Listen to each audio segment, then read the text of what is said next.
Everyone. তো আজকে কিন্তু বিকেলবেলা আমি এখন পার্লারে যাচ্ছি, কারণ আজকে আমি সারাদিনই পার্লারে যাইনি, তো এখন যাচ্ছি। তো চলো।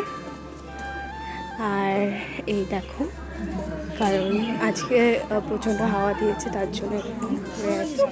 বিকেলের ওয়েদারটা খুব খুব সুন্দর, দেখতে পাচ্ছি খুব সুন্দর কোকিল ডাকছে।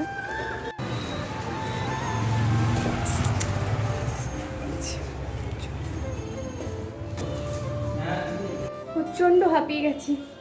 আর এই যে ঝাঁটা, আমাকে এখন ঝাঁট দিতে হচ্ছে, কারণ দুপুরে যেহেতু খুলিনি, সে কারণে প্রচণ্ড ধুলো তো হয়।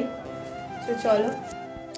তো কাজকর্ম তো করতেই হবে, কাজ না করলে তো একদমই ভালো লাগবে না। আর এই যে পার্লার জিনিস হচ্ছে সবসময় ফিটফাট বা পরিষ্কার রাখতেই হবে, তুমি যাই হোক না কেন। তো যাই হোক, যেহেতু সকালে আসতে পারিনি, সেই কারণে সব কিছুই যেহেতু আগের দিন রাতে বন্ধ করা হয়েছে, তো কাজ হয়েছিল সেদিন। তো তারপরে একদম কমপ্লিটের পর আমি তো একদম হাঁপিয়ে গেছি। আর তারপরে এই দেখো, তারপরে ক্লায়েন্ট এসছে, তো এই দেখো কত বড় হেয়ার। তো সে খুব একটা বেশি কাটলো না, একদম অল্পের মধ্যে হেয়ারটা করে।